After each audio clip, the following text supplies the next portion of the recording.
You know what's cool? Knights, samurais, and Vikings. This is why For Honor has been at the attention of a lot of prospective gamers. And so many all around the internet have been asking this very important question. If we look at these three warriors with the lens of truth and historical accuracy, who would truly come out on top? This is our take on it. And just to clarify everything, this video was produced mostly before the Game Theorists posted their video on the same subject. But luckily, MatPat, whom I'm often accused of hating, and I don't, came to a different conclusion than I did. Originally, this video wasn't a game theory debunked video, which I haven't done in almost 3 years. There's this weird stigma online that I love doing them. But due to the circumstances at hand, this video inadvertently has partially become that. Most of this video was made before his video was posted, and the bits that I have recently added to this video further explain why his video is entirely wrong. Now then, on with the original video. Oh, and by the way, I brought my friend and historic battle expert, Dr. Wiley, to help out with this. Hello! So to break down these warriors' abilities, we need to look at their weapons, armor, and training, and all with historical context in mind. But not only historical context, but also based on what is available in For Honor.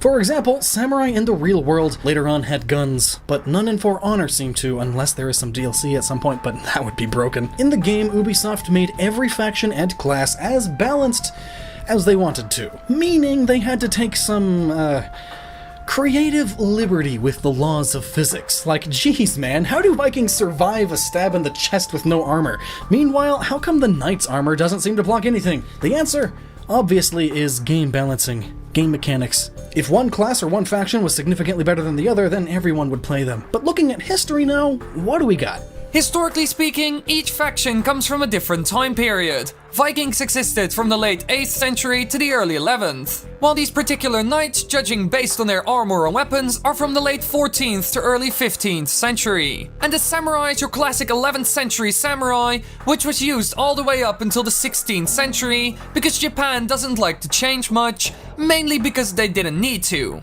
They were on the other side of the world. Samurai and knights never met because of the geographic distance, while these knights and Vikings never met because the Vikings were all dead. It should be noted that each class can get different armor and weapons from other time periods, such as knights getting crusader armor, but overall, and mainly looking at the most generic class, these time periods seem accurate. Butting in again, this is the main way this video differs from the Game Theorists. MatPat looked at knights and samurai from the 11th century, while in this video, we are looking at the warriors that are shown in For Honor, but with historical accuracy. In other words, his video is a history theory, mine is a game theory. It is a bit odd. But even if you only looked at the 11th century, MatPat's video is still inaccurate. We'll get to that later. Onwards with the original video. And this leads right into point one of why this is a weird thing to talk about. Knights versus samurai versus Vikings. This never happened in any combination, which vastly changes how the equipment and fighting styles correlate. So first, who did the Vikings actually fight? Weak, poor villages, other Vikings, maybe the occasional Anglo-Saxon guard, meaning just a dude in chainmail with a spear or a short sword. The Vikings use scare tactics and shock troops, which are their really elite troops. They create fear in their enemies through shouts, fighting mercilessly, wearing an entire bear. Any of those alone would terrify the nearly defenseless villagers. They throw dirt in the eyes, aren't afraid of taking hostages, or killing literally everyone. Women, children, the occasional priest. And since most of these people are defenseless, the Vikings never had much of an advantage from wearing heavy armor, so they mostly chose not to, substituting for leather and hide, which protects against glancing blows, weak stabs from the children trying to defend their mother, and the cold. Can't forget about the cold. Having lighter armor means they can be faster and more dexterous, of course. And while we don't know for sure, some historical theories claim that some Vikings would go into battle both drunk and high. Glorious. Increasing adrenaline and decreasing pain to the point of being almost non-existent. Until the next day. To those who were being attacked, this would make the Vikings seem magically strong. The term and battle class Berserker comes from Icelandic Vikings. They could go on a rampage.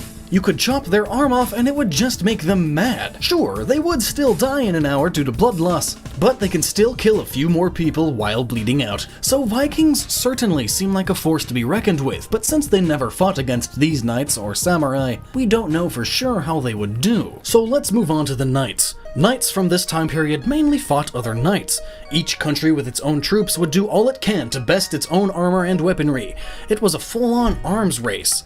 Every blacksmith constantly developing new alloys and new ways to make metal stronger and swords sharper and more powerful. War strategy was brought to a whole new level. Constantly, new armors were made to counter swords, eventually being fully cut and stab-proof. So, blacksmiths made maces, not to pierce armor, but to smash it in. So, blacksmiths made strong shields and hilts to block maces. So, other blacksmiths made flails to bend around shields and still hit the armor. And all of this was going on while siege weaponry was developed, and to counter that, masonry was further developed to counter it. Archery was also advanced, and shields and armor were further developed to better block arrows. Then came armor-piercing arrows. New fighting styles were also developed, each one to counter the other.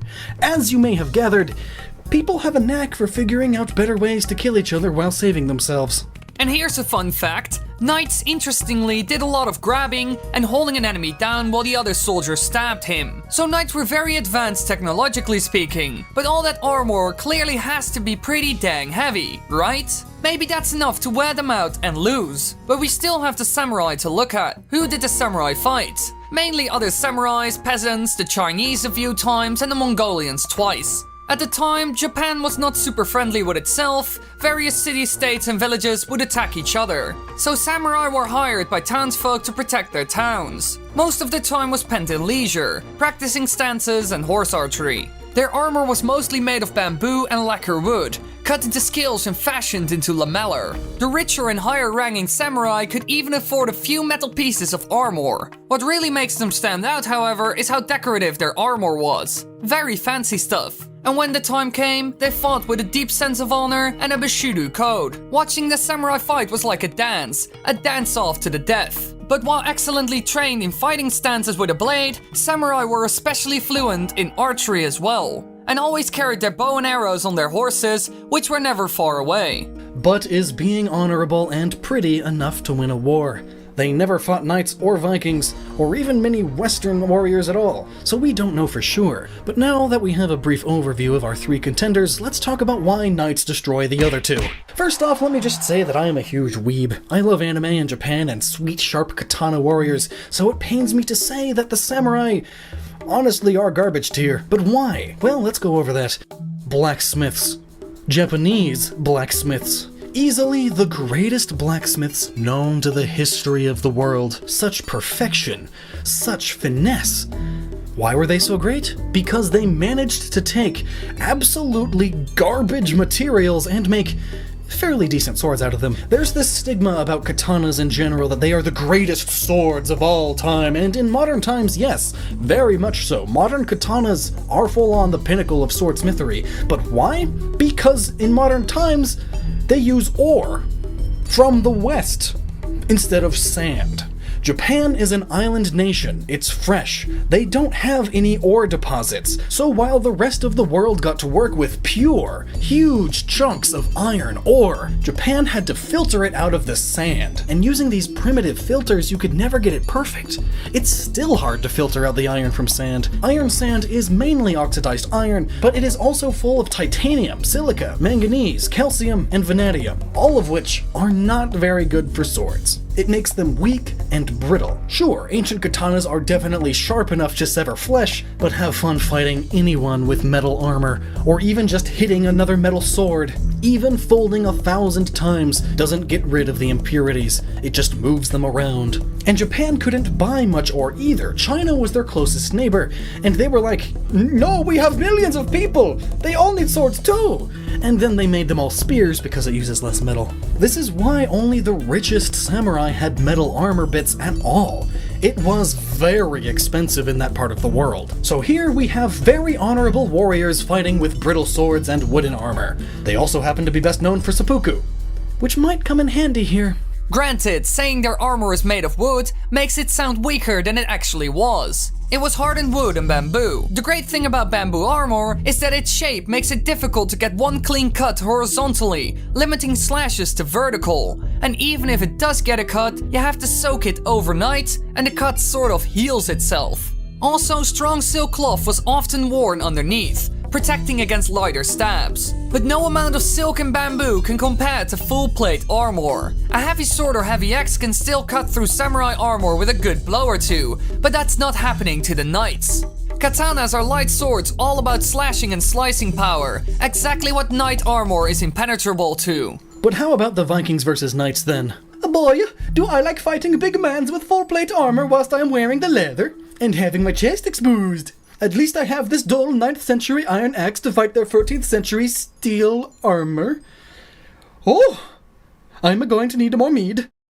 What was that accent? I have no clue. But the only major counter that Vikings have against knights is their trusty shield. The classic shield bash could knock a knight out cold, but using your shield as a weapon leaves you open. Plus, Viking swords were eventually developed into the swords knights use, and knight armor was made to be uncuttable from them, even at their more advanced state. The main way a Viking's axe would prove useful is when fighting dirty, reaching around the leg and tripping the knight, leaving him open for a tactical strike. But this is also challenging as most Vikings had very little combat training, and mostly just used brute force, whereas a noble knight would at the very least have basic military combat training. In other words, the Viking would be dead before he has a chance of doing any actual harm to the knight. You might just scratch some of the paint off his armor. As for samurai versus Vikings, this is more of a fair fight. Some Vikings had chainmail, which has an extra advantage against samurai, because you can cut, and the chainmail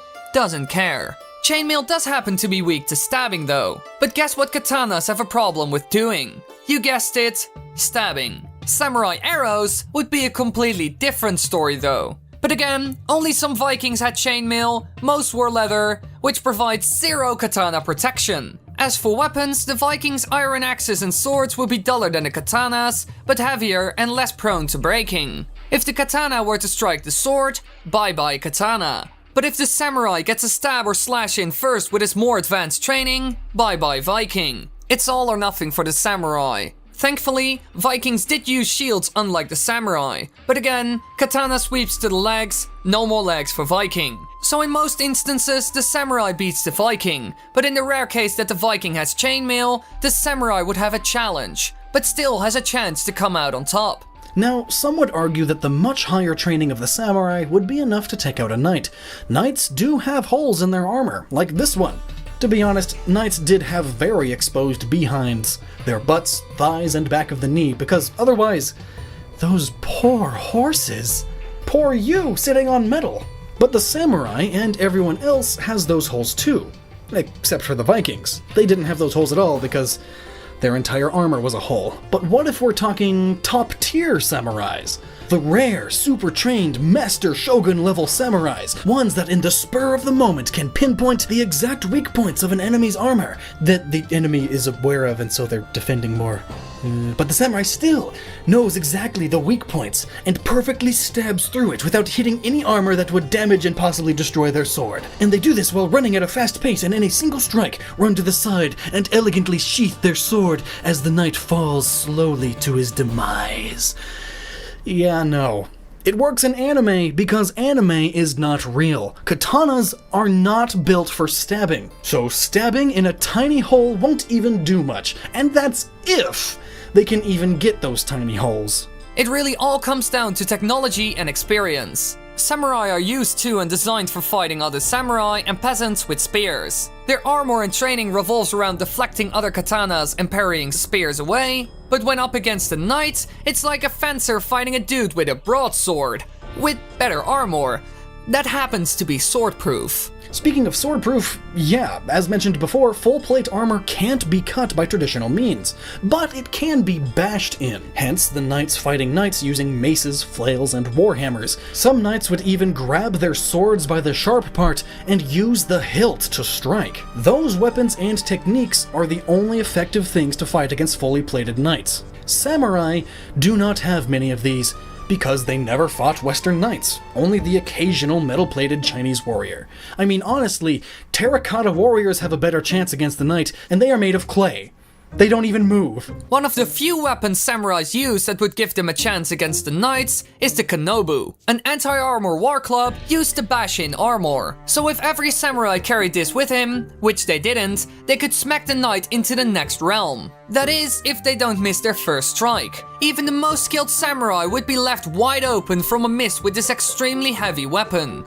Like, we were thinking about formatting this video as a tally system, and the knights won just about everything. Knights stomp 9 out of 10 times, mainly because they are from the future, relative to the others at least. They had constant technological advancement from constant warfare with enemies that were also constantly improving. It's like a vicious cycle. Samurais also continued to improve their armor until about the 11th to 12th century, when they realized they didn't need to advance anymore because they weren't fighting knights. So here comes the part where I butt in and explain everything wrong with MatPet's video. Long story short, samurai bias. Not that I blame him. Samurai are often depicted as high-skill, super technologically advanced warriors in popular media.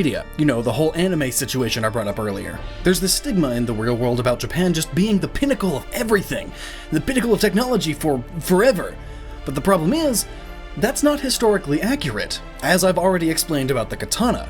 But what's more is the amount of humidity and salt that is in the air would also dull katanas extremely quickly, especially since they aren't made with good materials. Other biases that come into play in his video: of course if you start the battle off mounted, the samurai wins with horse archery training, but how many times did you see horses in the For Honor footage? Extremely rarely. And generally, in battles like these ones, it's 1v1 with no outside assistance, meaning no horses. Especially since the Viking wouldn't get one, making it just completely unfair. Taking away their horses now, we have a fair fight. Another bias, he does mention that it all comes down to money. Samurai were rich, or at least the rich samurai were. This is a samurai as much as this is one, and the rich ones bought armor with metal pieces. But metal pieces versus metal everything, I wonder which is better. He mentions he's not counting plate armor because most knights didn't have it at the time, and then gives samurai the rare, super expensive stuff reserved for the best samurai. Egads. If we are only going to use the top tier of warriors in their class, then the knights get full plate too.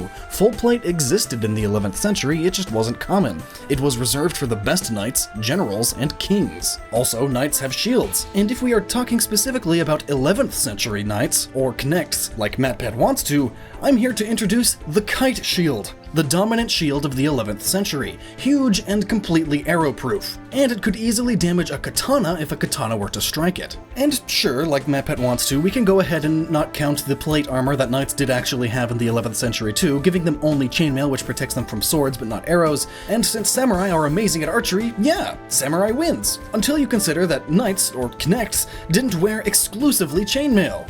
Do you know how much that would hurt? All the little chain bits pulling out each and every little body hair. Ugh. They wore thick cloth armor underneath, similar to the cloth armor some Vikings wore, which happens to be completely arrow-proof. They wear arrow-proof armor underneath their sword-proof armor, with their massive kite shields either in their hand or on their backs. Meanwhile, the samurai have wood on silk with brittle swords. But the samurai have archery! Well, so did the knights. Crossbows even, which fire bolted arrows even harder. But samurai have lighter armor, and they are more dexterous. True, but not as much as pop culture would have you believe. Knights were not these hulking tanks that are super slow at everything, but at least they're protected, like a lot of popular media likes to present them as. A lot of media exaggerates the size and weight of full plate armor tremendously, especially when it comes to like paladin classes in Dungeons and Dragons. But in the real world, full plate armor weighs about 30 kilograms, which is a bit less than what modern soldiers carry. Samurai armor was lighter, but not by much,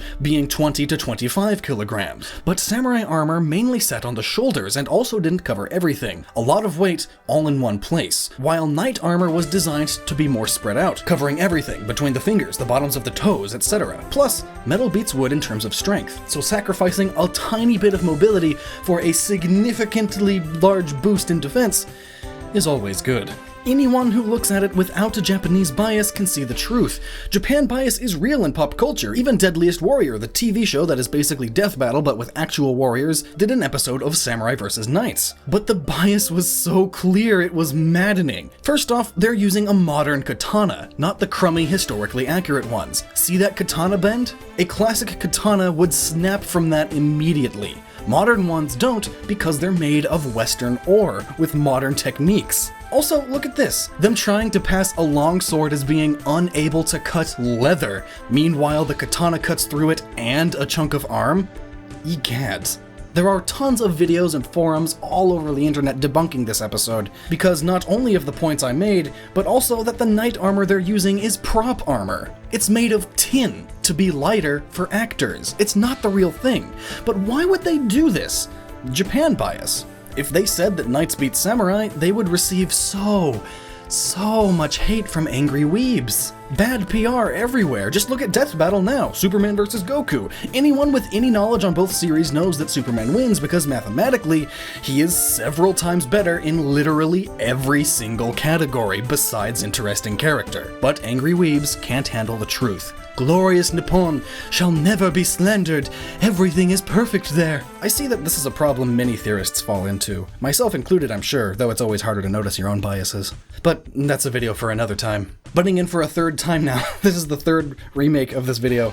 There are plenty of other debunked videos on MattPat's video on this subject now, and I will put links to them in the description. These are people with way more knowledge about this kind of stuff than myself or even Dr. Wiley. These are people with YouTube channels dedicated to this very subject. So definitely check them out. Links below. Yeah. Now back to the original video. So, Knights beat Samurai, which has some difficulty but still beats Vikings. That's our conclusion anyway. And looking at For Honor, of all the Samurai classes, only one has a bashing weapon that would even give them a chance against the Knights. Only 2 Vikings have shields to bash the Knight armor in, so really, in-game the Viking have a better chance against the Knights. But Knights still win overall. Deus Vult. But, did we miss anything? Let us know down in the comments, and be sure to never stop using your noggin.